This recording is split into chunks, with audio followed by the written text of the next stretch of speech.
पहली बात तो ये बताना चाहूंगा, अहले बैत कौन लोग हैं? अहले बैत कौन लोग हैं? अहले बैत में किनको किनको शामिल किया गया है, पहली बात। दूसरी बात ये बताना चाहूंगा, अहले बैत की मोहब्बत क्या है। तीसरी बात ये बताना चाहूंगा, अहले बैत का मर्तबा क्या है। चौथी बात ये बताना चाहूंगा, करबला का पैगाम क्या है। ये सिर्फ 4 बातें आज आपको मेरी तकरीर में समाअत करनी है। गुलाम रब्बानी जब तक बोलेगा हदीस बोलेगा, किस्सा कहानी नहीं बोलेगा। आप जब तक सुनोगे आपको हर हदीस का सवाब मिलेगा। बिल्कुल अदब से बैठे। आइए सबसे पहले खुलूस व मोहब्बत के साथ हम और आप मिलकर दोनों जहां के दाता वो आका मदनी ताजदार, दोनों आलम के मालिक व मुख्तार सैयद अबरार व अखियार मुस्तफ़ा जाने रहमत शमी बज़्म हिदायत नौ शही बज़्म जन्नत गुले बाग़ रिसालत अर्श की ज़िबो ज़ीनत फर्श की तीबो नुज़हत, जिनकी शान इन्ना आतीना कल को सर शाफ़े मशर साक़ी को सर हुज़ूर ताजदार मदीना राहते कल्बो सीना, कायनात की शान, मोमिनों की जान यानी मुहम्मदुर रसूलुल्लाह सल्लल्लाहु तआला अलैहि वसल्लम की बारगाह में दरूद शरीफ का नजराना सब लोग मोहब्बत के साथ पेश करें। पढ़ें, जोर से पढ़ें, अल्लाहुम्मा सल्ली अला बारिक वसल्लिम सल्लल्लाहु व सलाम अलैका या रसूल अल्लाह सल्लल्लाहु तआला अलैहि वसल्लम। इजाजत है? जोर से बोलो, इजाजत है? मेरी आवाज साफ साफ पहुंच रही है कि थोड़ा इको कम करवा दूं? जैसा कहो। आवाज साफ साफ पहुंच रही है? पहुंच रही है तो शेर मुलाहिजा फरमाए। शायर लिखता है, हक पर वही है जिसमें शरीयत का रंग है। हक पर वही है जिसमें शरीयत का रंग है, बातिल वो ठहरा जिसमें जलालत का रंग है। बातिल वो ठहरा जिसमें जलालत का रंग है। और देखो यजीदियों में खुबासत का रंग है। देखो यजीदियों में खुबासत का रंग है। आले नबी है जिनमें शराफत का रंग है। आले नबी है जिनमें शराफत का रंग है। और नामो निशा यजीद का दुनिया से मिट गया। नामो निशा यजीद का दुनिया से मिट गया। बाकी हुसैन तेरी इमामत का रंग है। बाकी हुसैन तेरी इमामत का रंग है।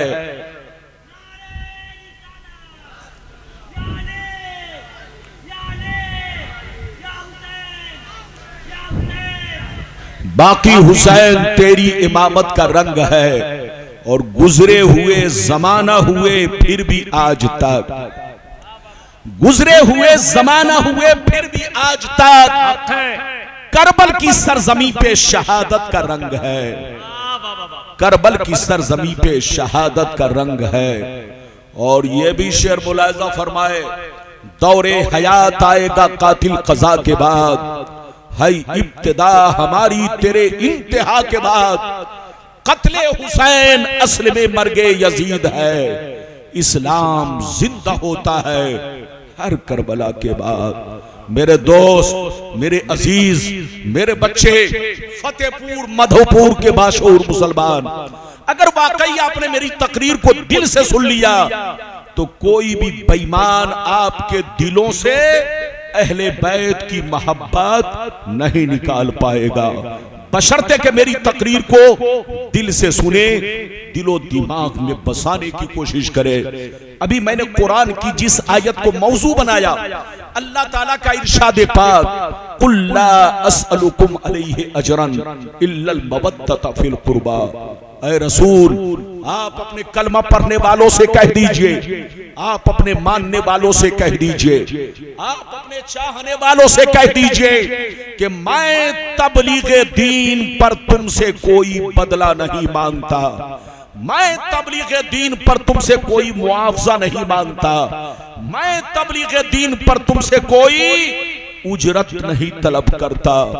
दुश्मनों से गालियां सुनता हूं तुम्हारे लिए, दुश्मनों के पत्थरे खाता हूं तुम्हारे लिए, दुश्मनों के ताने सुनता हूं तुम्हारे लिए, दुश्मन मुझ पर कूड़ा डालता है तुम्हारे लिए, लेकिन मैंने तुमसे कभी बदला नहीं मांगा, कभी मुआवजा नहीं मांगा, कभी सैलरी नहीं मांगी, कभी तनख्वाह नहीं मांगी, और मुझको चाहिए नहीं। कान खोलकर सुन लो, मुझे बदला नहीं चाहिए, मुआवजा नहीं चाहिए, उजरत नहीं चाहिए। अगर चाहिए तो अहले बैत की मोहब्बत चाहिए, अगर चाहिए तो अहले बैत का प्यार चाहिए। मेरी ख्वाहिश है कि तुम अहले बैत से मोहब्बत करो, अहले बैत से प्यार करो, अहले बैत से अकीदत रखो। हजरात, पहले तो मैं आपको ये बता दूं कि अहले बैत कौन लोग हैं। इधर देखिए, बिल्कुल ज़हन को हाजिर रखिए।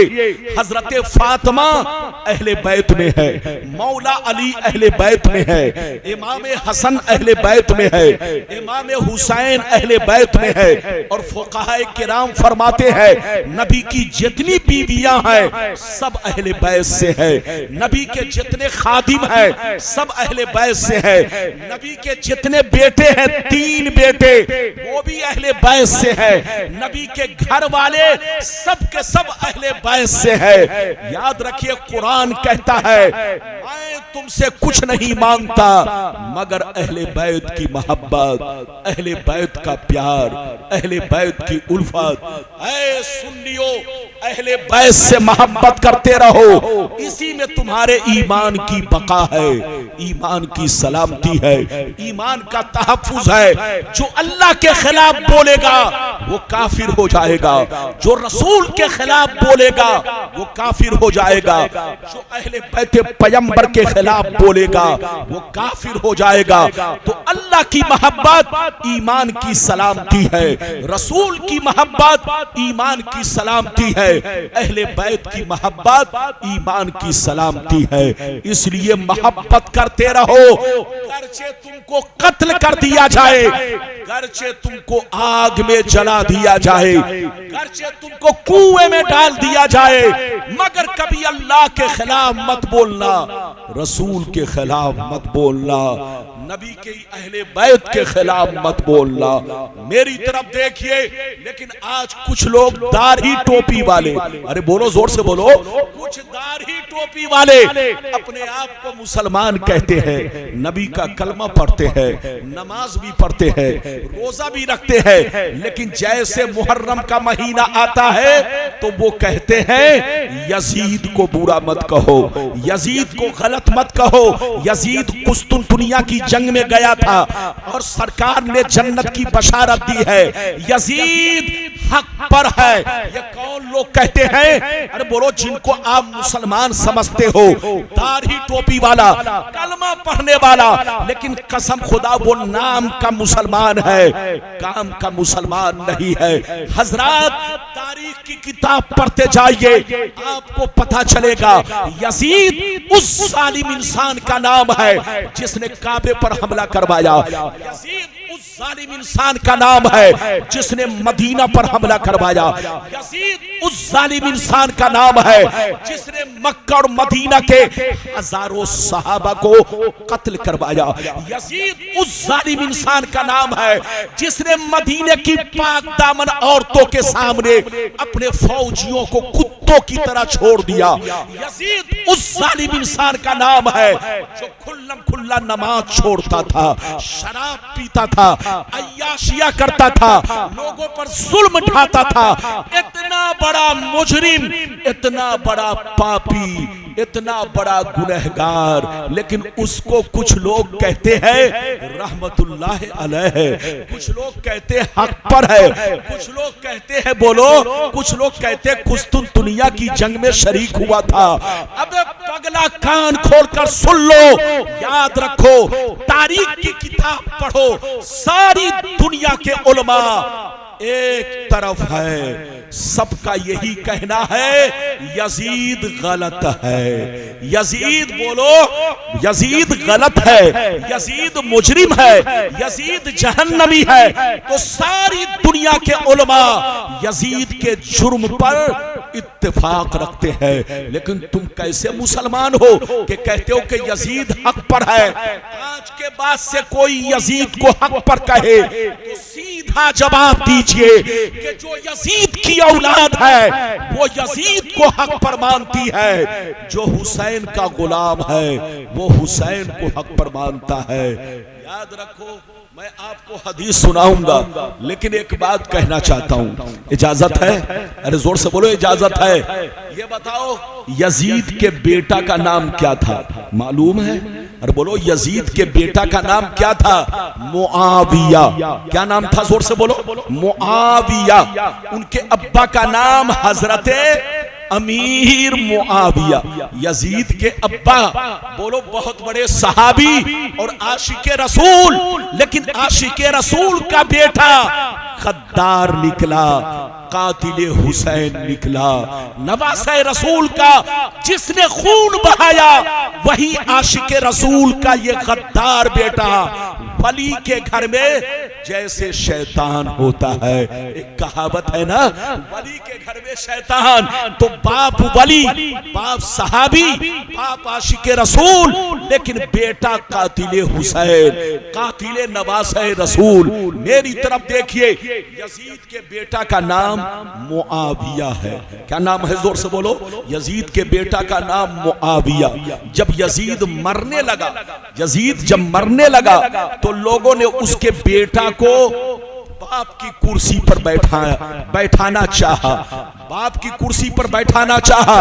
तो बेटा ने कहा, सुनिए, बेटा ने कहा उस कुर्सी को मैं पसंद नहीं करता जिस कुर्सी पर बैठकर नबी की आल का खून बहाया गया है, नबी के नवासे को कत्ल किया गया है, उस कुर्सी को मैं पसंद नहीं करता, मैं लात मारता हूं। अब आप फैसला करो, यजीद का अपना बेटा बाप को गलत कह रहा है, लेकिन डुप्लीकेट बेटा बाप को हक पर मान रहा है।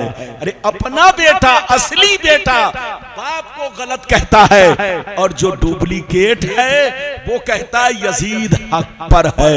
हजरात, अब मैं हदीस सुनाने जा रहा हूं, आपको फैसला करना है कि कौन गलत है कौन सही है। इजाजत है तो हदीस सुनाऊं। सारा मजमा बाबू लोग, सारा मजमा हाथ उठाकर बोलो सुभान अल्लाह, और जोर से बोल दो सुभान अल्लाह, और जोर से बोलो सुभान अल्लाह। माशाअल्लाह, गौर से सुनो, अल्लाह अल्लाह। मिशकात शरीफ जिल्दे सानी बाबुल करामात सफा नंबर 545। अन सईद बिन अब्दुल अजीज रदियल्लाहु तआला अन्हु क़ाल लम्मा कान अय्यामुल हर्रा लम युअज़्ज़न फी मस्जिदिन नबी सल्लल्लाहु अलैहि वसल्लम सलासन वलम युक़म वलम यबरह सईद इब्न मुसय्यब अल मस्जिदा वकान ला यारिफु वक्त सलात इल्ला बिहमहमतिन यस्मऊहा मिन कब्र नबी सल्लल्लाहु अलैहि वसल्लम। जोर से बोल दो सुभान अल्लाह। बहुत शानदार हदीस मैंने सुनाई, ये मिशकात शरीफ सफा नंबर 545 पर है। सईद बिन अब्दुल अजीज कहते हैं कि जब यजीद ने मदीना पर हमला करवाया, अरे बोलो, करबला के वाकया के बाद, और से सुनिए, करबला के वाकया के बाद मक्के वालों ने यजीद की बैअत को तोड़ दिया। मक्के वालों ने, मदीने वालों ने यजीद की बैअत तोड़ना शुरू कर दिए। जब शुरू कर दिए तो यजीद ने अपने फौजियों के जरिए मक्के पर चढ़ाई की, मदीने पर चढ़ाई की, और लोगों को जबरन अपनी बैअत पर बोलो कायम रहने का हुक्म दिया, आर्डर किया कि जो यजीद की बैअत तोड़ेगा उसको कत्ल कर दिया जाएगा, जो यजीद की बैअत कायम रखेगा उसको छोड़ दिया जाएगा। यजीद ने मक्के पर चढ़ाई की, मदीने पर चढ़ाई की, मक्के के हजारों सहाबा को कत्ल करवाया, मदीने के सहाबा को कत्ल करवाया, मदीने की औरतों की इज्जत और आबरू पर हमला करवाया। मस्जिद नबवी में 3 दिन तक घोड़े बधवाए, जोर से बोलो, मस्जिद नबवी में 3 दिन तक घोड़े बधवाए, घोड़ों से पखाना पेशाब करवाया, गंदगी फैलाई गई, अजान बंद रही, नमाज बंद रही। 3 दिन तक मस्जिद नबी में कोई नमाज पढ़ने नहीं गया, कोई अजान देने नहीं गया, न जमात हो सकी न नमाज हो सकी। 3 दिन तक मस्जिद नबी में घोड़े बंधे रहे और जितने यजीदी थे वो जूता पहनकर मस्जिद नबी में टांग फैलाकर सोते रहे। हजरत सईद बिन मुसय्यिब जो ताबईन में से है, उनका कहना है कि मैं 3 दिन तक मस्जिद से गया नहीं, बाहर नहीं निकला कि कहीं मुझको कत्ल न कर डाले। हजरत सईद बिन मुसय्यिब कहते हैं कि 3 दिन तक मस्जिद नबी में एक कोने में मैं छुप कर रहा, लेकिन मैंने नमाज नहीं छोड़ी।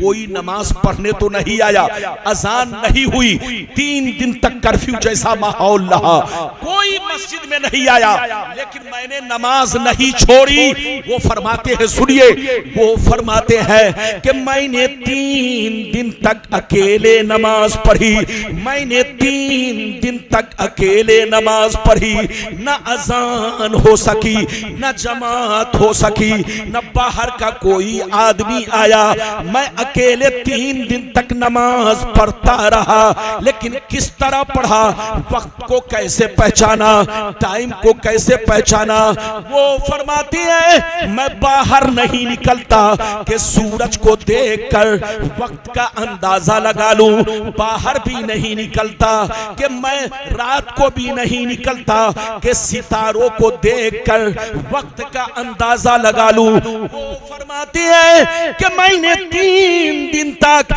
अकेले नमाज इस तरह पढ़ी, जब जब नमाज का वक्त होता नबी की कब्र से आजान की आवाज आती। वो फरमाते हैं कि 3 दिन तक मस्जिद नबी में कोई अजान देने नहीं आया, कोई नमाज पढ़ने नहीं आया, अकेले मैं नमाज पढ़ता रहा, अकेले मैं अजान, अकेले मैं नमाज पढ़ता रहा। लेकिन नमाज किस तरह पढ़ता, वक्त को कैसे पहचानता, बाहर नहीं निकलता कि सूरज को देखकर वक्त का अंदाजा लगा लूं, रात में भी नहीं निकलता कि सितारों की चाल देखकर वक्त का अंदाजा लगा लूं। वो फरमाते हैं कि 3 दिन तक नमाज जो मैंने पढ़ी इस तरह पढ़ी, गौर से सुनिए। वो फरमाते हैं कि मैंने 3 दिन तक नमाज इस तरह पढ़ी, वक्त को इस तरह पहचाना, जब जब नमाज का वक्त होता नबी की कब्र से आजान की आवाज आती। बैठो। इस हदीस से 3 बातें मालूम हुई। कै बातें? अरे जोर से बोलो, कै बातें? एक बात तो ये मालूम हुई, इधर देखिए, कि मेरे नबी कब्र में जिंदा है, मेरे नबी कब्र में, और सिर्फ जिंदा ही नहीं, अजान भी होती है, नमाज भी होती है। जल्दी बोलो, अजान भी होती है, नमाज भी होती है। मेरे नबी नमाज भी पढ़ते हैं और कब्र में अजान भी होती है। और तीसरी बात ये मालूम हुई कि अगर यजीद हक पर होता तो मस्जिद नबवी में घोड़े नहीं बंधवाता। ये बताओ, आपकी मस्जिद में कोई घोड़ा लाकर बांध दे, बर्दाश्त करोगे? आपकी मस्जिद में कोई भैंस लाकर बांध दे, बर्दाश्त करोगे? आपकी मस्जिद में कोई खच्चर लाकर बांध दे, बर्दाश्त करोगे? आप लाठी लेकर दौड़ाओगे? अब आप फैसला करो। यजीदियों ने मस्जिद नबवी में 3 दिन तक घोड़े बंधवाए, घोड़ों से गिलाजत फैलाई। इधर देखिए, पेशाब, घोड़ों ने पाखाना पेशाब किया, ये लोग खुद जूता पहनकर उसमें, इधर देखिए, पांव फैलाकर सोते रहे। 3 दिन तक मस्जिद नबी में न तो अजान हो सकी न नमाज हो सकी। अब आप फैसला करो कि जो मस्जिद में घोड़ा बंधवाए उसको तुम कहते हो हक पर है। जोर बोलो, जिसने इमाम हुसैन को 3 दिन का भूखा प्यासा रखकर शहीद करवाया, उसको तुम कहते हो हक पर है। जो शराब पीता था उसको तुम कहते हो हक पर है। जो अय्याशियां करता था तुम कहते हो हक पर है। हजरात कान खोलकर सुनिए, इसलिए दाढ़ी टोपी पर मत जाइए। करबला के मैदान में भी कत्ल करने वाले दाढ़ी टोपी वाले थे, कलमा पढ़ने वाले थे। तो करबला से हमको पैगाम ये मिला कि हर दाढ़ी टोपी वाला हक पर नहीं है, वही दाढ़ी टोपी वाला हक पर है जो अल्लाह से मोहब्बत करे, नबी से मोहब्बत करे, अहले बैत से मोहब्बत करे, तमाम सहाबा से मोहब्बत करे। और अगर इनमें से किसी एक की भी गुस्ताखी करे तो दाढ़ी टोपी बेकार है, नमाज रोजे बेकार है, वो मुसलमान कहलाने का हकदार नहीं है। हजरात, अभी तो मैंने आपको एक हदीस सुनाई, लगता है आप थक गए। अरे बोलो, थके तो नहीं है? जोर से बोलो। अगर थके नहीं है तो सारा मजमा हाथ उठाकर बोलो सुभान अल्लाह। ये मधोपुर, अरे बोलिए, ये मधोपुर का इलाका है। मधोपुर का मुसलमान जज्बाती होता है, मधोपुर का मुसलमान जोशीला होता है। जलसे में बैठिए तो जोश में बैठिए, लेकिन जोश के साथ साथ होश में बैठिए। अरे बोलो, होश में भी बैठिए। अगर इजाजत है तो बड़ी शानदार हदीस सुनाऊं, अहले बैत का मर्तबा क्या है, मकाम क्या है। सारा मजमा अगर हदीस सुनना चाहता है तो हाथ उठाकर बोलो सुभान अल्लाह, और जोर से बोल दो सुभान अल्लाह, और जोर से बोलो सुभान अल्लाह। माशाअल्लाह, गौर से सुनो। अल्लाह अल्लाह। तिरमिज़ी शरीफ जिल्द सानी बाबुल मनाकिब सफ़ा नंबर 219 पर ये हदीस मौजूद है। अन अमर इब्न अबी सलमता क़ाल लम्मा नज़लत हाज़िहिल आयतु अलन नबी सल्लल्लाहु अलैहि वसल्लम इन्नमा युरीदुल्लाहु लियुज़हिबा अन्कुमुर रिजसा अहलल बैत व युतहिरकुम तत्हीरा फी बैत उम्मे सलमा फदान नबियो सल्लल्लाहु अलैहि वसल्लम फातिमाता व हसनन व हुसैना फजल्लहुम बिकिसा व अलीयुन खल्फ ज़हरिही फजल्लहु बिकिसा क़ाल अल्लाहुम्मा हाउलाई अहलो बैती फज़हिब अनहुमुर रिजसा व तहिरहुम तत्हीरा। जोर से बोल तो सुभान अल्लाह। बहुत शानदार हदीस मैंने आपको सुनाई। इजाजत है? जोर से बोलो, इजाजत है? बहुत शानदार हदीस, गौर से सुनिए। हजरते अमर बिन सलमा रदियल्लाहु ताला अन्हु फरमाते हैं कि मेरे सरकार एक मर्तबा हजरते उम्मे सलमा के घर में मौजूद हैं। कहाँ मौजूद? जोर से बोलो। उम्मे सलमा नबी की प्यारी बीवी है, नबी की प्यारी बीवी है और मोमिनों की माँ है।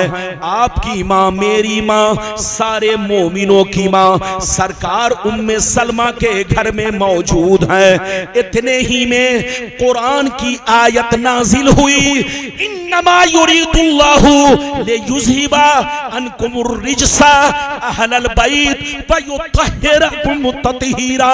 जब कुरान की आयते तत्हीर, आयते अहले बैत उम्मे सलमा के घर में नाजिल हुई तो मेरे नबी ने हजरत फातिमा को बुलाया, हसन हुसैन को बुलाया, मौला अली को बुलाया। बुलाने के बाद इरशाद फरमाया, ऐ अली बैठ जाओ, ऐ फातिमा बैठ जाओ, ऐ हसन हुसैन बैठ जाओ। जब सब लोग बैठ गए तो मेरे सरकार ने अपनी चादर को फैलाया, सबके सरों पर डाल दिया, सबको चादर में लपेट लिया और अल्लाह से इस तरह दुआ करने लगे, अल्लाहुम्मा हाउलाई अहलु बैती फज़हिब अनहुमुर रिजसा व तहिरहुम तत्हीरा। नबी ने अल्लाह से इस तरह दुआ किया, मेरे परवरदिगार, ये जितने लोग मेरी चादर के अंदर है, ये जितने लोग मेरी चादर के अंदर है, ये सब के सब मेरी अहले बैत है। ये अल्लाह मेरी तमन्ना है, मेरी आरज़ू है, मेरी ख्वाहिश है कि इन लोगों से दुनिया की हर बुराई को दूर कर दे और इन लोगों को खूब खूब पाक फरमा दे। हाथ उठाकर बोलो सुभान अल्लाह। हाथ नीचे करो। नबी ने कितने लोगों को चादर में छुपाया? और बोलो कितने लोगों को चादर में छुपाया? 4 लोगों को। किनको किनको? जल्दी बोलो। हजरत अली, हजरत फातिमा, हजरत इमाम हसन, हजरत इमाम हुसैन, चारों को चादर में छुपाया। छुपाने के बाद क्या किया? नबी ने अल्लाह से दुआ किया, ये अल्लाह ये सारे के सारे मेरी अहले बैत है। क्या कहा? जल्दी बोलो। या अल्लाह ये सारे के सारे मेरी अहले बैत है। मेरी तमन्ना है कि इन लोगों से दुनिया की हर बुराई को दूर कर दे और इन लोगों को खूब खूब पाक कर दे। तो अब सीने पर हाथ रखकर बताओ, जिसके लिए नबी दुआ किए हो वो गलत हो सकता है? बोलो। जिनके पाकी का खुतबा कुरान पढ़ रहा हो वो गलत हो सकता है? जिनके पाकी की शहादत हदीस दे रही हो गलत हो सकता है? नहीं। लेकिन कुछ नापाक लोग कहते हैं यजीद हक पर है। याद रखिए हजरात, अब आपको फैसला करना है कि हम कुरान को माने कि शैतान को माने, हम हदीस को माने कि किसी खबीस को माने। हम मुसलमान हैं, हमारा कुरान पर ईमान है। हम मुसलमान हैं, हमारा हदीस पर ईमान है। हमारा ईमान है कि नबी पाक, नबी का सारा घराना पाक, और जो उनके खिलाफ बोले उनका दिल भी नापाक, दिमाग भी नापाक, उनका अकीदा भी नापाक है। ऐसे नापाक लोगों से दूर रहिए, सुन्नी बनकर रहिए। आज जो हमारी लड़ाई चल रही है, मुर्गा मछली की लड़ाई नहीं है, पुलाव चुलाव बिरयानी की लड़ाई नहीं है, दाढ़ी टोपी की लड़ाई नहीं है, मस्जिद के मिंबरों मेहराब की लड़ाई नहीं है।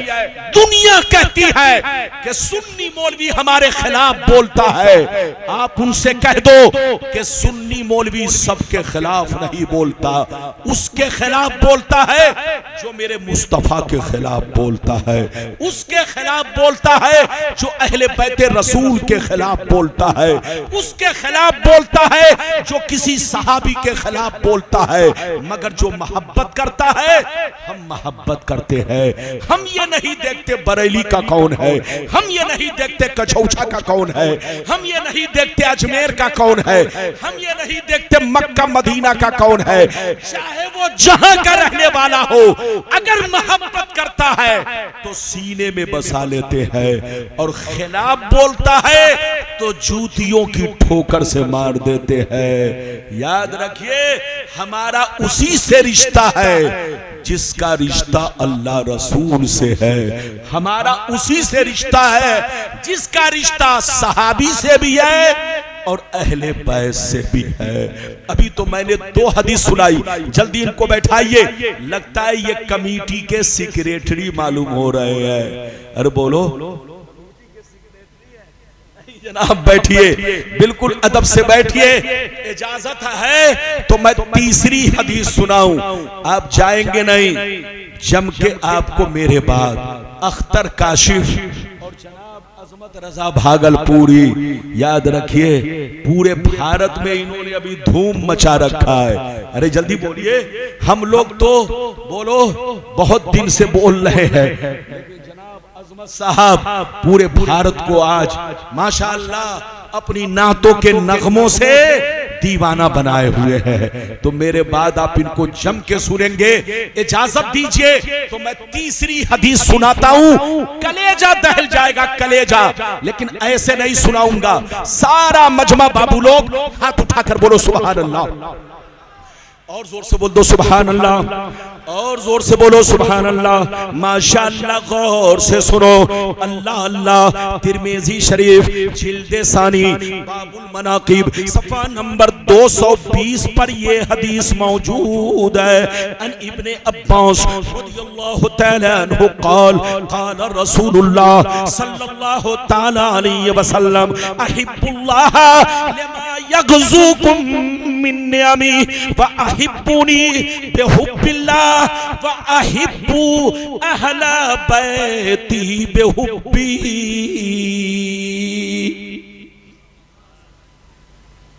बहुत शानदार हदीस।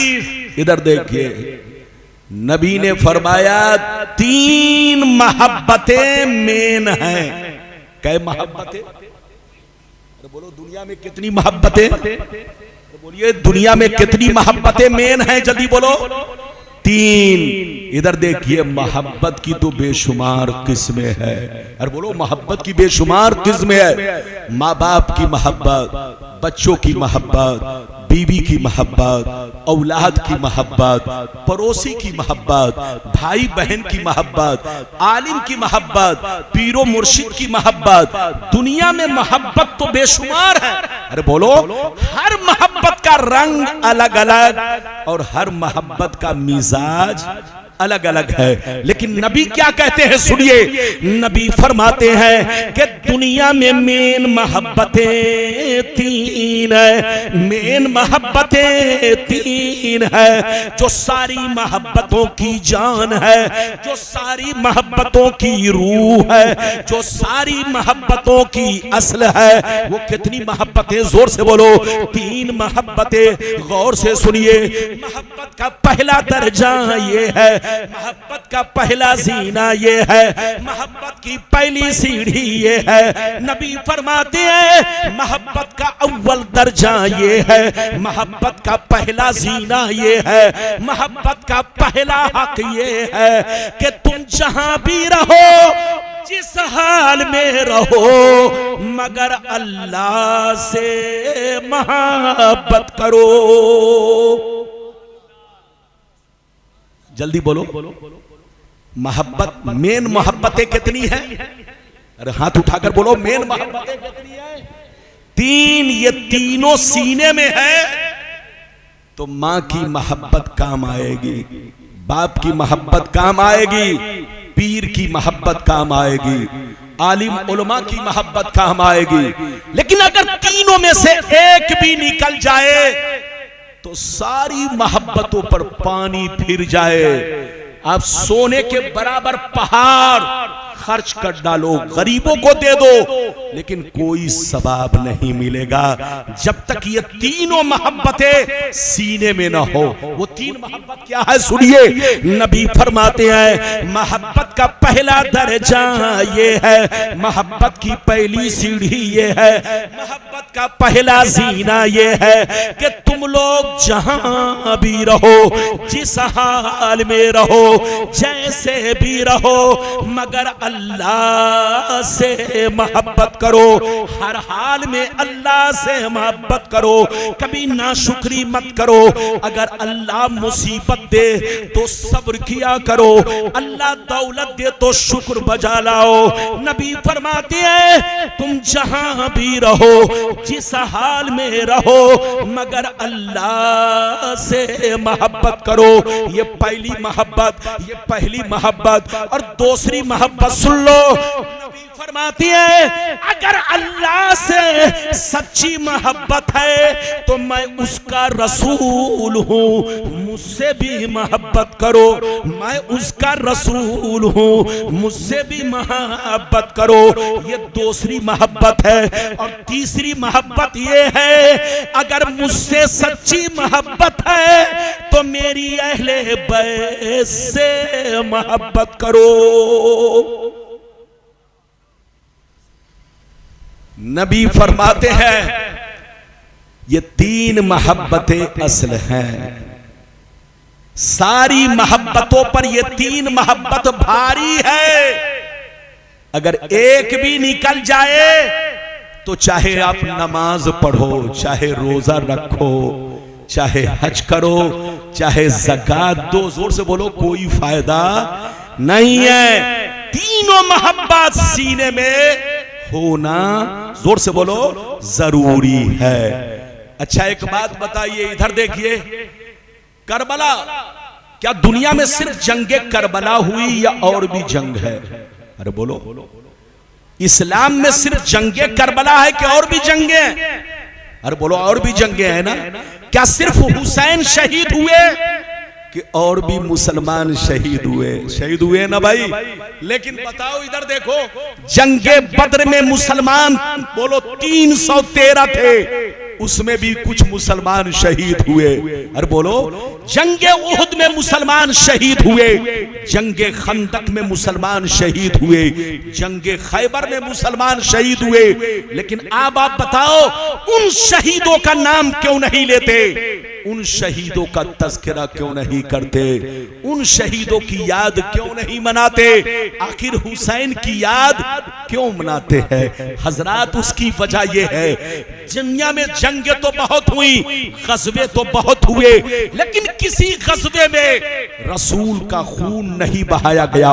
जंगे बद्र में मुसलमान शहीद हुए, लेकिन बोलो नबी का खून नहीं बहाया गया। जंगे खैबर में मुसलमान शहीद हुए, लेकिन नबी का खून नहीं बहाया गया। जंगे उहुद में नबी के दंदाने मुबारक शहीद जरूर हुए, लेकिन नबी का खून नहीं बहाया गया। मगर करबला के मैदान में हकीकत में नबी का खून बहाया गया है।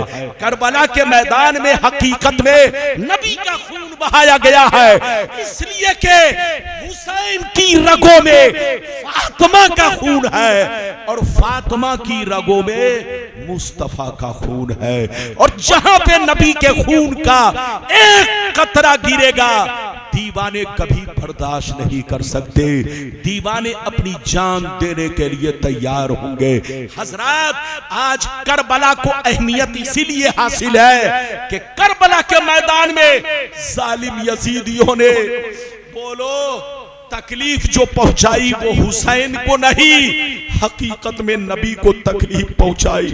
उन जालिम यजीदियों ने फातिमा ज़हरा की बेटियों के सर से जो निकाब छीना, हिजाब उतारा, उनके हाथों में हथकड़ियां डाली, पांव में बेरे डाले, ऊंट की नंगी पीठ पर शाम और इराक के बाजारों में गली गली घुमाया, हुसैन के सर को नेज़े पर चढ़ाकर बोलो दमिश्क पहुंचाया, यजीद के दरबार में पहुंचा। ये सारे कारनामे बताओ, फातिमा को तकलीफ दे है कि नहीं? मेरे रसूल को तकलीफ दे है कि नहीं? कसम खुदा, करबला के वाकया से दुनिया को क्या तकलीफ होगी? सबसे ज्यादा तकलीफ मुस्तफा को है, सबसे ज्यादा तकलीफ हजरत फातिमा ज़हरा को है, सबसे ज्यादा तकलीफ हजरत मौला अली को है।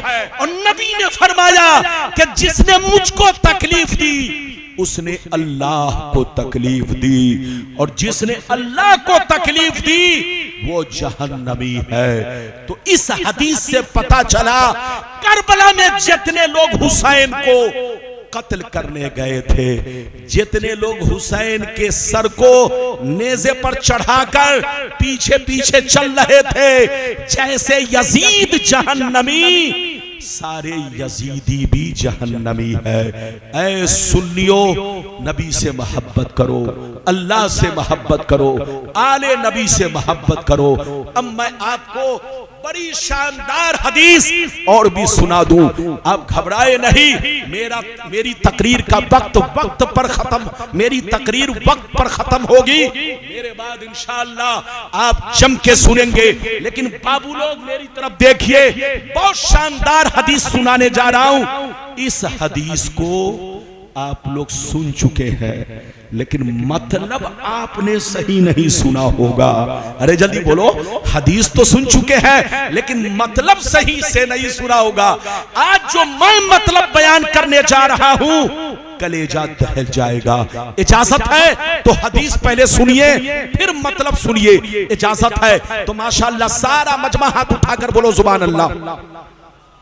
और जोर से बोल दो सुभान अल्लाह, और जोर से बोलो सुभान अल्लाह। माशाअल्लाह, गौर से सुनो। मिशकात शरीफ जिल्द सानी, बाबो मनाकिबे अहले बैत, बाबो फज़ाइल अहले बैत, सफ़ा नंबर 569, सफ़ा नंबर 569। अन जाबिर बिन अब्दुल्लाह रज़ियल्लाहु तआला अन्हु क़ाल रायतु रसूलल्लाह सल्लल्लाहु अलैहि वसल्लम फी हज्जतिही यौम अरफा व हुवा अला नाक़तिल क़स्वा यक्तुब फसमिअतुहु यक़ूल या अय्युहन नास इन्नी तरक्तु फीकुम मा इन अख़ज़्तुम बिही लन तदिल्लू किताबुल्लाह व इतरती अहलु बैती।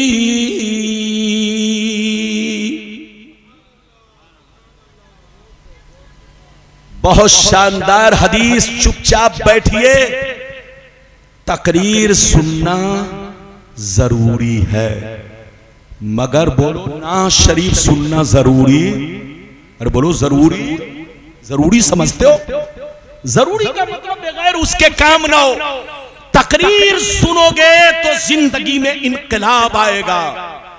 तकरीर सुनोगे तो हलाल और हराम में फर्क मालूम होगा। तकरीर सुनोगे तो नाहक गलत सही में आपको इम्तियाज मिलेगा, अच्छे बुरे की तमीज मिलेगी। ना शरीफ भी सुनिए, लेकिन तकरीर सुनना बहुत जरूरी है ताकि आप सही रास्ते पर चल सके, उलमा की बातें आपके दिलों में उतर सके। मैंने आपको हदीस सुनाई, बहुत शानदार हदीस, सुनिए। इधर देखिए नबी फरमा, इधर देखिए हजरते जाबिर बिन अब्दुल्लाह रदियल्लाहु ताला अन्हु फरमाते हैं कि बकरीद से एक दिन पहले, अरे बोलो बकरीद से, जोर से बोलो। हजरत जाबिर कहते हैं, मैं आपको समझाने के लिए बोल रहा हूं, अरफा के दिन यानी बकरीद से एक दिन पहले जिस साल मेरे नबी दुनिया से पर्दा किए। अरे बोलो मेरे नबी पर्दा किस महीने में किए?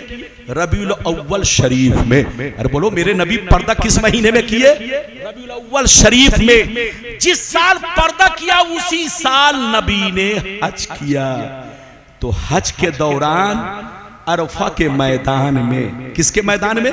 अरफा के मैदान में, जहां हाजी लोग ठहरते हैं। इधर देखिए वकूफे अरफा करते हैं 9 जिलहिज्जा को, यानी बकरीद से एक दिन पहले जिस साल मेरे नबी ने हज फरमाया, इसी हज का नाम हज्जतुल वदा है।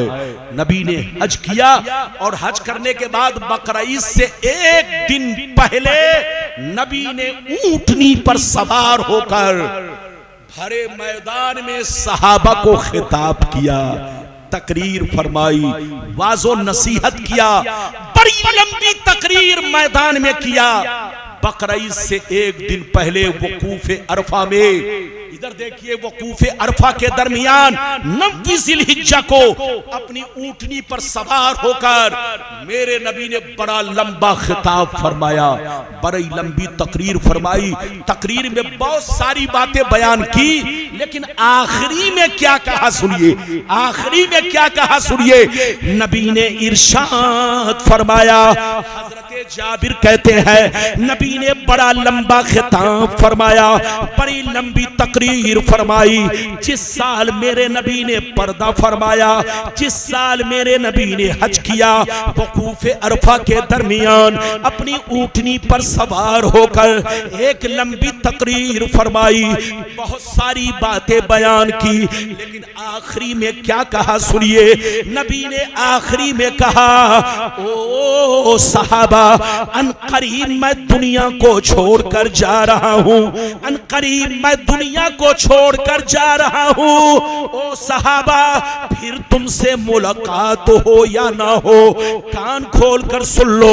अनकरीब मैं दुनिया को छोड़कर जा रहा हूँ, मगर जा रहा हूँ जरूर, मगर 2 कीमती चीजें छोड़कर जा रहा हूँ, 2 अजीम शय छोड़कर जा रहा हूँ, 2 वजनी चीज छोड़कर जा रहा हूँ, 2 रहनुमा छोड़कर जा रहा हूं, दो पेशवा छोड़कर जा रहा हूं। एक कुरान है, दूसरी अहले बैत है। मेरे दुनिया से जाने के बाद लड़ाई मत करना, झगड़ा मत करना, खूरेजी मत करना, फसाद मत करना। ओ सहाबा, कुरान को भी पकड़े रहना, अहले बैत को भी पकड़े रहना। जब तक दोनों को पकड़े रहोगे हरगिज गुमराह नहीं हो सकते।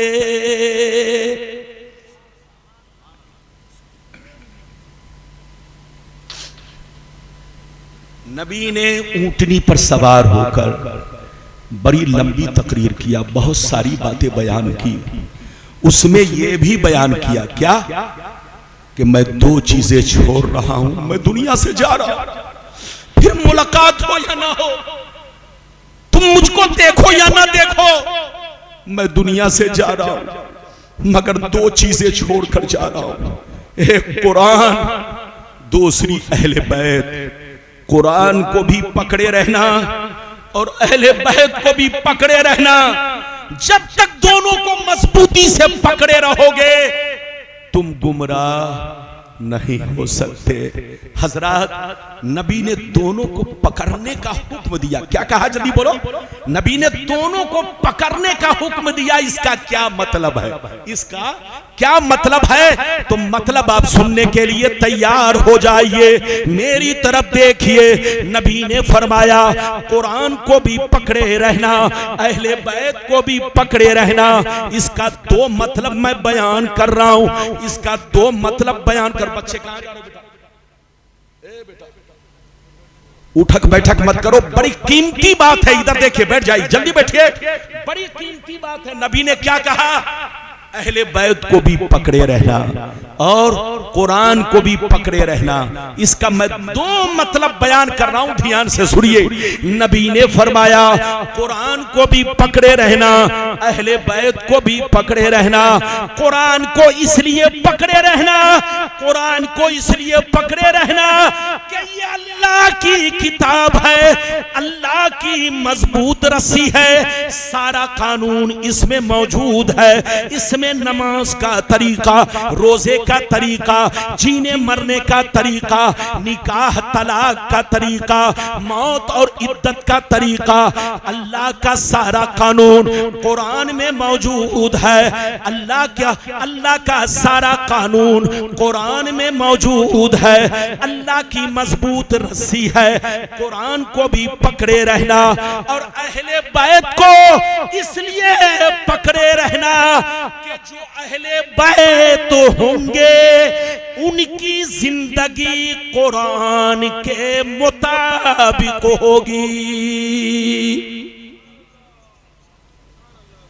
नबी ने फरमाया कुरान को पकड़े रहना, इसलिए पकड़ना कि अल्लाह की मजबूत रस्सी है। अल्लाह का सारा कानून कुरान में मौजूद है।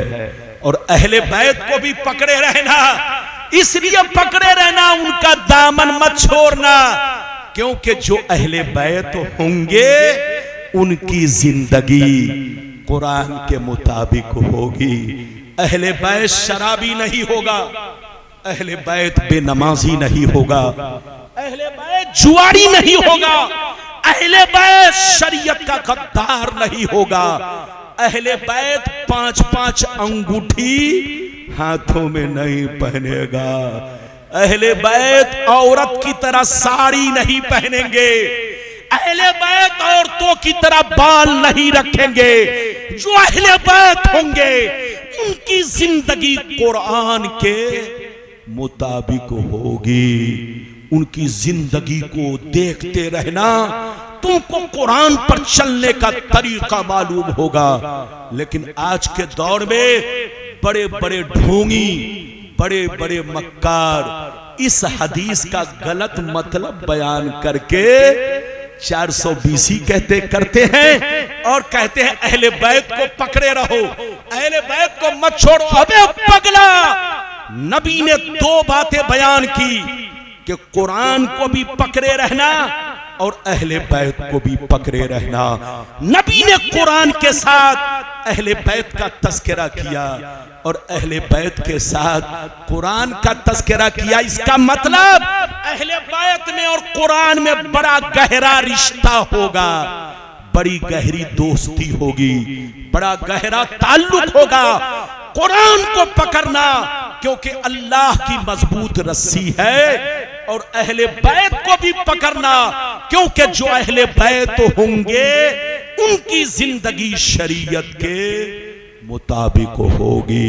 एक तो मतलब ये है, एक तो मतलब ये है, और दूसरा मतलब क्या है? नबी को मालूम था, नबी को मालूम था जैसे हुसैन पैदा हुए, जैसे हुसैन पैदा हुए, जैसे उनकी गोद में दिया गया, नबी रोने लगे। हजरते उम्मुल फजल कहने लगी, या रसूल अल्लाह क्यों रोने लगे? कहा, ऐ चची जान, अभी अभी जिब्रील ने मुझसे कहा, ये अल्लाह के रसूल, जिस नवासे की पैदाइश पर आप खुशी में झूम रहे हैं, आपके इस नवासे को आपकी उम्मत कत्ल कर डालेगी। अगर आप कहें तो उस सरजमीन की मिट्टी लाकर पेश करूं। नबी ने फरमाया, ठीक है, मिट्टी लाकर पेश करो। जिब्रील गए, करबला की मिट्टी लाकर नबी की बारगाह में पेश किया। नबी ने उम्मे सलमा को दे दिया। फरमाया, जिस दिन ये मिट्टी खून बन जाए तो समझ लेना नवासा शहीद हो गया। नबी को सब मालूम था। हुसैन की शहादत बचपन ही में मशहूर हो गई। अरे बोलिए, हुसैन की शहादत पैदा होते ही मशहूर हो गई कि एक ऐसा वक्त आएगा कि हुसैन को 3 दिन का भूखा प्यासा रखा जाएगा। हुसैन की नजरों के सामने उनके जवान अली अकबर बेटे को बेदर्दी से ज़बह किया जाएगा। हुसैन की नजरों के सामने उनके 6 माह के बच्चे अली असगर को पानी के बदले तीर चलाकर मारा जाएगा। हुसैन की नजरों के सामने उनके भाई अब्बास अलमबरदार के बाजू काट लिए जाएंगे। उनकी नजरों के सामने उनके खीमे में आग लगाई जाएगी। सब कुछ होगा। मेरे नबी को सब मालूम था। गौर से सुनिए, नबी को सब मालूम था। तो इस हदीस का दूसरा मतलब ये है, दूसरा मतलब ये है, नबी इस हदीस में हज्जतुल वदा के दरमियान तकरीर करते हुए करबला की तरफ इशारा कर रहे हैं, करबला की तरफ इशारा कर रहे हैं। ओ सहाबा, एक ऐसा वक्त आए कि लोग हुसैन का साथ छोड़ देंगे, हुसैन के साथ धोखा करेंगे, हुसैन के साथ फरेब करेंगे। उस वक्त तुम लोग कुरान को भी पकड़े रहना और मेरी अहले बैत को भी पकड़े रहना। जब तक दोनों को पकड़े रहोगे हरगिज गुमराह नहीं हो सकते। लगता है आप लोग थक गए। थके तो नहीं? 10-15 मिनट और बोलो या खत्म कर दूं? अरे बोलिए, इजाजत है? ऐसे नहीं। टाइम बताइए। ये हजरत अल्लामा हाफिज कारी कमरुज़्ज़मान साहब मेरे दोस्तों में है, मेरे अजीज भी हैं, शहीदे भी हैं। इलाहाबाद की दाल रोटी खाकर कमरुज़्ज़मान साहब भी हाफिज बने, कारी बने, और आज आपके इमाम हैं और जलसे के बहुत बड़े नकीब, और माशाअल्लाह आपके दिलों के अंदर है। ये मेरे भाई भी हैं, अजीज भी हैं, दोस्त भी हैं। मेरी तरफ देखिए, मैं आपको एक बात अर्ज कर दूं। इधर देखिए, एक बड़ी प्यारी हदीस, छोटी हदीस लेकिन मतलब बहुत ऊंचा है। मैं सुनाता हूं, कलेजा दहल जाएगा। सुनिए, बड़ी शानदार, गौर से सुनिए, गौर से सुनिए। लेकिन इस हदीस को सुनने से पहले, है तो छोटी हदीस लेकिन मतलब बहुत बुलंद है। लेकिन ऐसे नहीं सुनाऊंगा, हाथ उठाकर बोलो सुभान अल्लाह। और जोर से बोलो सुभान अल्लाह, और जोर से बोलो सुभान अल्लाह। माशाअल्लाह, गौर से सुन लो। मिशकात शरीफ जिल्दे सानी बाबो फसाइल अहले बैत सफा नंबर 572, सफा नंबर 572। अन अबी दरदा रदियल्लाहु तआला अन्हु क़ाल क़ाल रसूलुल्लाह सल्लल्लाहु तआला अलैहि वसल्लम अहलु बैती कसफीनते नूह फमन रकिबहा फनजा वमन तखल्लफा अनहा फगरका। नबी ने इरशाद फरमाया कि मेरी अहले बैत नूह अलैहिस्सलाम की कश्ती की तरह है, मेरी अहले बैत नूह अलैहिस्सलाम की कश्ती की तरह है। जो इस पर सवार होगा वही पार होगा, और जो पार होगा वही जन्नत का हकदार होगा। नबी ने क्या कहा कि मेरी अहले बैत नूह अलैहिस्सलाम की कश्ती की तरह है। किसकी तरह?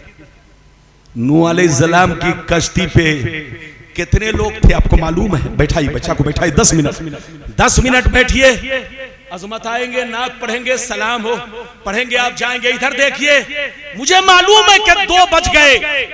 मौजू तो बहुत है, मैं किसी और मौजू पर तकरीर कर सकता था, लेकिन ये मुहर्रम का महीना, हुसैन का तस्करा, बोलो अपने हुसैन का मकाम, अहले बैत की फजीलत अगर नहीं बयान करूंगा तो क्या बयान करूंगा? सुनिए, फिर कभी आऊंगा, आप जैसा कहोगे वैसी ही तकरीर करूंगा। गौर से सुनिए। नूह अलैहिस्सलाम की कश्ती किस चीज की थी बताओ? लोहे की कि लकड़ी की? सब लोग बोलो, हाथ उठाकर बोलो, नहीं मालूम हो तो मालूम हो जाओ। नूह अलैहिस्सलाम की बोलो कश्ती किस चीज की थी? बोलो बोलो। लकड़ी की। कितनी लंबी थी मालूम है? 300 गज लंबी। कितनी? फिट नहीं, 300 गज लंबी और 50 गज ऊंची। कै मंजिला थी? जल्दी बोलो। 3 मंजिल। गौर से सुनिए, बड़ा बहुत शानदार बात है। इधर देखिए, कै मंजिल? आज लोग पानी जहाज बना रहे हैं, सबसे पहले पानी जहाज नूह अलैहिस्सलाम ने तैयार किया, जिसको कश्ती कहते हैं। वो कितनी लंबी थी? जल्दी बोलो। 300 गज लंबी, 50 गज, जल्दी बोलो, उसकी हाइट थी, यानी ऊंची थी। उसमें 3 खाने थे, पहली मंजिल, दूसरी मंजिल, तीसरी मंजिल। पहली मंजिल में इधर देखिए कौन जानवर थे? शेर, चीता, भेड़िया, जो इंसानों को फाड़ डाले, जो इंसानों को देखकर भागे, वहशी जानवर। अरे बोलो, वहशी जानवर वो निचले हिस्से में थे, और बीच वाले हिस्से में इधर देखिए गाय, बैल, भैंस, मुर्गा, मुर्गी, बकरा, बकरी, जो आदमी के बीच में रहते हैं वो बीच में थे। और तीसरी मंजिल पर नूह अलैहिस्सलाम ने अपने मानने वालों को बैठा रखा था। कितने मानने वाले थे? जल्दी बोलिए। 80 लोग। 2 मिनट चाय पिलाइए, लेकिन 2 मिनट के लिए सुन लीजिए, बड़ी शानदार। नूह अलैहिस्सलाम ने कितने लोगों को कश्ती में बैठा रखा था? जल्दी बोलो। सिर्फ 80 लोग, बाकी सारे लोग तूफाने नूह में डूब गए। अच्छा ये बताओ, तूफाने नूह कब से शुरू हुआ था, कब खत्म हुआ? आपको मालूम है? नहीं मालूम है। इधर देखिए, तूफाने नूह पहली रजब से शुरू हुआ। कब से शुरू हुआ? रजब की पहली तारीख से शुरू हुआ, और 10 दिन के अंदर इतना पानी बढ़ा, इतना पानी बढ़ा कि आला हजरत कहते हैं उस जमाने में जो सबसे ऊंचा पहाड़ था उससे 300 फीट ऊपर पानी चल रहा था। कितना फीट? उस जमाने में जो सबसे ऊंचा पहाड़ था उससे 300 हाथ ऊपर पानी चल रहा था, सारी दुनिया डूब गई, सारी दुनिया खत्म हो गई। वही लोग बच गए जो नूह अलैहिस्सलाम की कश्ती में थे, चाहे जानवर हो चाहे इंसान हो, सब के सब नूह अलैहिस्सलाम की कश्ती में जितने लोग थे वो सब के सब बच गए। पहली रजब को तूफान आया और 10वीं रजब आते आते 10 दिन के अंदर अंदर इतना जबरदस्त पानी का तूफान आया कि उस जमाने में जो सबसे ऊंचा पहाड़ था उससे 300 हाथ ऊपर पानी चलने लगा। सारी दुनिया डूब गई, सब लोग डूब गए, वही लोग बचे जो नूह अलैहिस्सलाम की कश्ती में थे। गौर से सुनिए, नूह अलैहिस्सलाम की कश्ती में थे। अब मैं आपसे कहना चाहता हूं, जब आप इतना समझ गए तो अब समझिए, इधर देखिए, अब आप समझिए। नबी ने इरशाद फरमाया, नबी ने इरशाद फरमाया कि मेरी अहले बैत नूह अलैहिस्सलाम की कश्ती की तरह है, मेरी अहले बैत नूह अलैहिस्सलाम की कश्ती की तरह है। जो इस पर सवार होगा वही पार होगा, और जो पार होगा वही जन्नत का हकदार होगा। अच्छा ये बताइए, नूह अलैहिस्सलाम की कश्ती लकड़ी की थी और तूफान किसका था? पानी का। और नबी ने क्या कहा कि मेरी अहले बैत नूह अलैहिस्सलाम की कश्ती की तरह है, कश्ती की तरह। वहां भी तूफान था, यहां भी तूफान है। क्या मतलब? नूह अलैहिस्सलाम के जमाने में भी तूफान था और करबला में भी तूफान आएगा, लेकिन करबला में पानी का तूफान नहीं होगा, करबला में जुल्म का तूफान आएगा, कत्ल का तूफान आएगा। मेरे जितने जानिसार होंगे, मेरी जितनी अहले बैत होंगे, एक एक करके सिवाय आबिदीन के, ज़ैनुल आबिदीन के सबको कत्ल कर दिया जाएगा। तो नूह अलैहिस्सलाम की कश्ती में, नूह अलैहिस्सलाम के जमाने में जो तूफान आया वो पानी का तूफान था, लेकिन करबला में जुल्म का तूफान आएगा। लेकिन कश्ती चलेगी, वहां लकड़ी की कश्ती थी, यहां शरीयत की कश्ती होगी, यहां कुरान की कश्ती होगी, यहां हदीस की कश्ती होगी। गौर से सुनिए, नबी फरमाते हैं कि मेरी अहले बैत नूह अलैहिस्सलाम की कश्ती की तरह है, जो इस पर सवार होगा वही पार होगा, और जो पार होगा वही जन्नत का हकदार होगा। इस हदीस से पता चला कि जो हुसैनी है वो सब जन्नती है। अच्छा हाथ उठाकर बताओ, हम लोग जितने लोग बैठे हैं सब हुसैनी हैं कि नहीं? और बोलो हाथ उठाओ और नारा लगाइए, नारा लगाइए, जल्दी से लगाइए। तकबीर, नारे रिसालत, जिक्र शोहदाए करबला, सरजमीने फतेहपुर, नारे तकबीर। माशाअल्लाह, इधर देखिए, हमारे बच्चों ने इस छोटी सी बस्ती में बहुत बड़ा जलसा कराया। इस गांव के लोग बड़े मुबारकबाद, बोलो मधोपुर के मुसलमान बड़े काबिले मुबारकबाद है।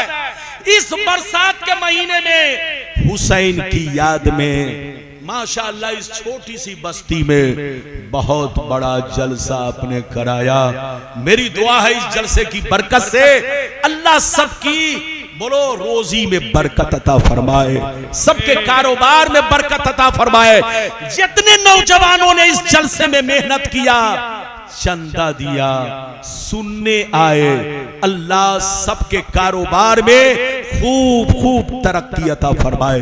बस चलते चलते एक हदीस सुनाकर तकरीर खत्म करता हूं, लेकिन ऐसे नहीं सुनाऊंगा, बड़ी शानदार हदीस। सारा मजमा उठाकर बोलो सुभान अल्लाह, और जोर से बोल दो सुभान अल्लाह, और जोर से बोलो सुभान अल्लाह, माशाअल्लाह। गौर से सुन लो, मिशकात शरीफ, जोर से बोलो मिशकात शरीफ, जिल्दे सानी, बाबो मनाकिबे अहले बैत, सफा नंबर 517, सफा नंबर 571, तिरमिजी शरीफ, जिल्दे सानी, बाबुल मनाकिब, सफा नंबर 217 पर ये हदीस मौजूद है।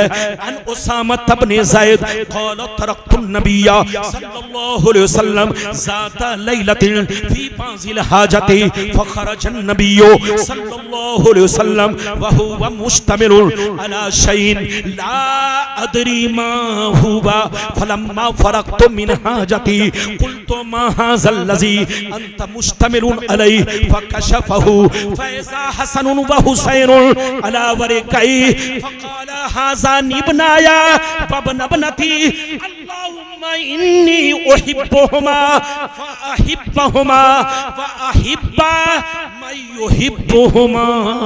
जोर से बोल दो सुभान अल्लाह। बस तकरीर अब खत्म, जिंदगी बाकी रही तो फिर कभी आऊंगा। आप जिस मौजू पर कहेंगे उसी मौजू पर तकरीर होगी, लेकिन आज मैंने जिस मौजू पर खिताब किया अपने सीने में बसाइए, अमल कीजिए। मैं जो हदीस सुना चुका हूं, इजाजत दीजिए तो 2 मिनट में मतलब बयान करूं, इजाजत है? अरे बोलो जल्दी बोलो, मतलब बयान करूं। गौर से सुनिए। हजरते उसामा बिन ज़ैद, हजरते उसामा बिन ज़ैद रदियल्लाहु ताला अन्हु, एक उसामा बिन लादेन निकला। धोखा मत खाइएगा, अरे बोलो धोखा मत खाइएगा। उसामा बिन लादेन, जल्दी बोलो, वो पक्का वहाबी है। और उसामा बिन ज़ैद नबी के कौन है? सहाबी हैं। अरे बोलो, नबी के मुंह बोले हजरते सैयदना ज़ैद के बेटे हजरते उसामा है। हजरते उसामा कहते, गौर से सुनिए, हजरते उसामा बिन ज़ैद कहते हैं, एक दफा मैं नबी की बारगाह में किसी जरूरत से गया। रात का वक्त था, ठंडी का मौसम था, रात का वक्त था, ठंडी का मौसम था। मुझे जाने में देर हो गई, मैं लेट से पहुंचा।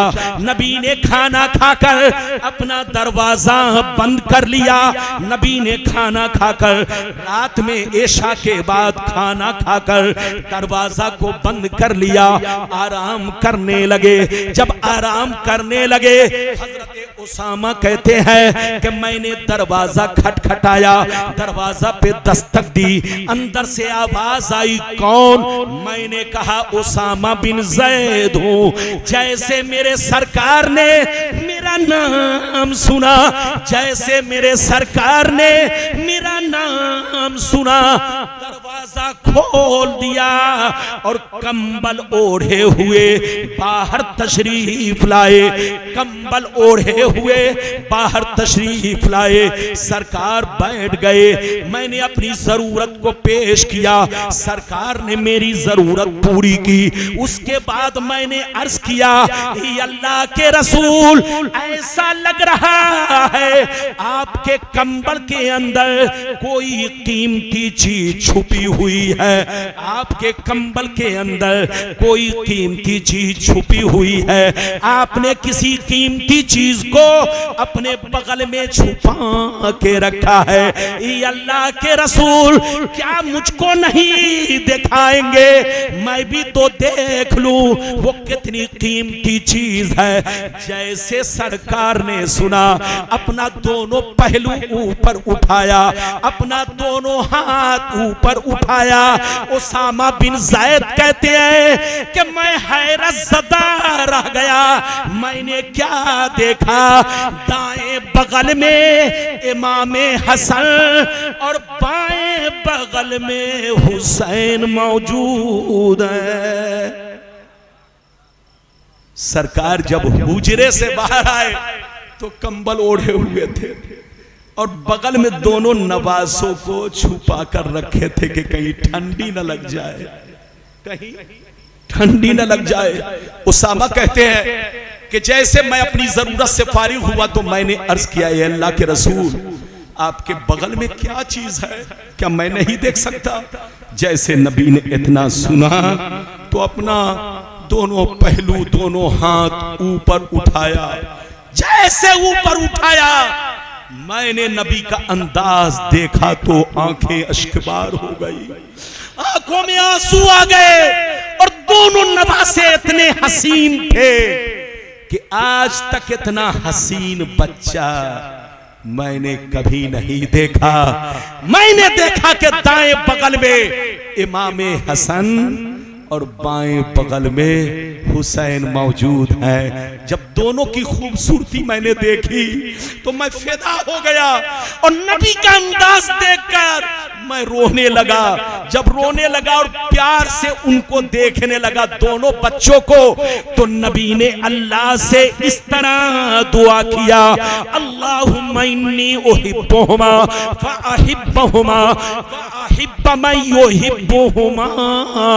ऐ मेरे परवरदिगार, मैं इन दोनों बच्चों से मोहब्बत करता हूँ, तू भी मोहब्बत फरमा, और जो इन दोनों से मोहब्बत करे उनसे भी तू मोहब्बत फरमा। सुभान अल्लाह। इस हदीस से पता चला कि जिसको हसन हुसैन से मोहब्बत होगी उनको नबी से मोहब्बत होगी, और जिनको नबी से मोहब्बत होगी उनको खुदा से मोहब्बत होगी, और जिनको खुदा से मोहब्बत हो वही सच्चा मुसलमान, वही पक्का मुसलमान, वही अच्छा मुसलमान, वही जन्नती मुसलमान। इसलिए ऐ सुन्नियों,